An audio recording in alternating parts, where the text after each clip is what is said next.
ஆரிச்சாங்க AR restaurant. அங்கே போகும்போது sir ஒரு படம் பிடிச்சேன். எல்லாத்தையும் இந்த மாதிரி கிளாஸ் வரும்போது அடுத்தபடி காமிக்கிறது.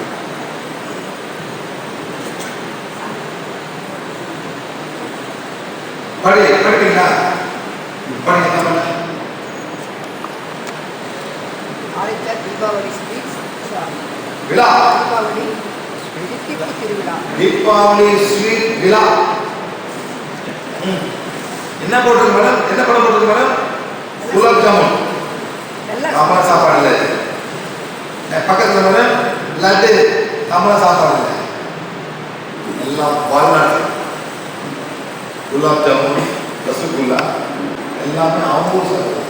நம்ம சாப்பிடலாம். உப்பு இருக்கு, அப்புறம் ஸ்வீட் இருக்கா சார்? உப்பு இருக்கு. முறுக்கு என்ன சார்? அதிரசம் இதெல்லாம் மிக்ஸ் பண்ணிருக்கோம். அவங்க சாப்பிட்றது எல்லாமே ஸ்வீட்டை பயங்கர இருக்கும். இது வந்து தீபாவளி விழா தமிழ்நாட்டில். தீபாவளி விழா இதில் படம் எல்லாமே ஸ்வீட்ஸ். லைட்டு, லட்டு, மைசூர் பாக்கு, குலாப் ஜாமுன் இதெல்லாம் என்ன நடக்குது நம்ம உடம்புக்கு? என்ன சார் பண்ணுறது? எக்ஸாக்ட்லி.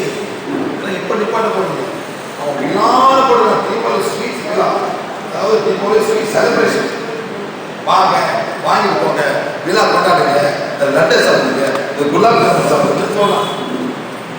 அப்படின்னா என்ன அவங்க கடைசியில் யார் கஷ்டப்பட போகிறோம் சார்? நான் சாப்பிட்டா என்ன பண்ணோம்?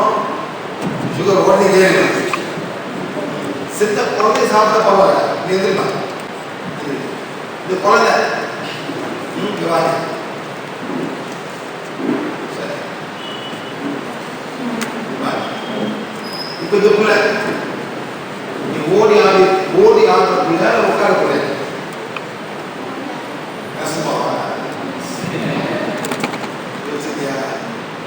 அப்பா ஓடி ஆடுற பிள்ளை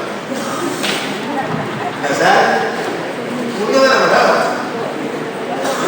இது இல்லாத பிள்ளை வந்து ஓடி ஆடுற பிள்ளை, இது வச்சுக்கிற பிள்ளை உட்காந்து அப்படியே பண்ற பிள்ளை பண்ணிட்டு அப்படி சாப்பிடுது. போய் உங்க பேர பிள்ளைங்க பாருங்க. உண்மையில நம்ம சொல்றது இது ஓடி ஆடு இல்லாத பிள்ளை, இதுதான் ஓடி இல்லாது. இங்க ஓடி தின்னுட்டு பாக்குது. இது ஓடி ஆடுற பிள்ளை ஃப்ரெண்ட்ஸ் கூட அப்படியே ஓடி ஆடு. இது சாப்பிடும் என்ன சார்? இந்த பிள்ளை சாப்பிடும் ஓடி ஆடு. அந்த ஓடி ஆடுறதுக்குள்ள சாப்பிடுது. ஆனா அவங்க தான் சாப்பிடுறாங்க. ஏன்னா கூட இருக்கவங்க பண வசதி இருக்கு. இந்த மாதிரி ஒரு பிள்ளைக்கு ஒரு 10 வயசு பிள்ளைக்கு இந்த மாதிரி வாங்கி கொடுக்கும்போது அவங்க பண வசதி உண்மையில சார் இந்த பண வசதி நல்லா சாப்பிட இருக்கு. ஆனா இது வாங்கிறது கூட ஓட கொஞ்சம் கம்மியா இருக்கும் பண வசதி. இஷ்டப்படி சாப்பிட முடியாது, ஆசை சாப்பிட முடியாது. அந்த டைம்ல சாப்பிடணும். லஞ்சு பிரேக்ஃபாஸ்ட் அவ்வளோதான். இதுக்கு நல்லா ஆரோக்கியமா இருக்க வேண்டும். கணக்கா சாப்பிடுங்க. அந்த மாதிரி நாங்க வாங்கணும். லஞ்சு இதுதான்.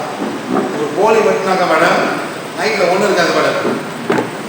நைட்டில் அந்த அண்டா என்ன பண்ண உங்களுக்கு கல்கத்தாங்க இந்த காலத்தில் இருக்கும். லஞ்சு எல்லாம் முடிஞ்சிடும். வெட்டுறதுக்கு ஒரு கோழி தான். அதில் சொந்தக்காரன் வந்தாக்கா அதுவும் கிடைக்காது நம்மளுக்கு. டிக் பண்ணி சார் பார்ப்பேன் நடக்க மேடம். இப்போ வந்து கேஎஃப்சியில் போட்டு நீங்கள் சூஸ் பண்ணணும். எனக்கு லெக் பீஸ் வேணும், எனக்கு பிரஸ்ட் பீஸ் வேணும், கேட்டு காசு வாங்கினேன் சார். அந்த நாள் லெக் பீஸை நாளாக வெட்டிடுவாங்க சார். லெக் பீஸை பார்க்க மேடம் உண்மையாக மேடம் டிக் பண்ணுங்க. உங்கள் ஊருக்கு இல்லை, ஆனால் எங்கள் ஊர் அந்த மாதிரி நாங்கள் இருந்தோம் மேடம். லெக் பீஸே கிடைக்காது. அதை நாளாக வெட்டி அதாவது ஒரு பீஸை கிடைக்கும். இப்போ அப்படியே லெக் பீஸ் பிள்ளைங்க அப்படியே லெக் பீஸ் ஆகிடும். அந்த காலம் திங்க் பண்ணி திங்க் பண்ணிக்குமா அந்த காலம் மாறி போச்சு. ஆடுற ஓடுற பிள்ளைங்க சாப்பிடும். இந்த மாதிரி பிள்ளைங்க சாப்பிடவே கிடையாது. நீ ரொம்ப சாப்பிடக்கூடாது. அதான் சார் ஆரோக்கியம்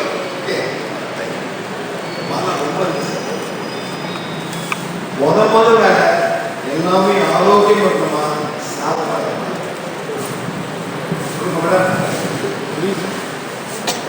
மாத்திரம்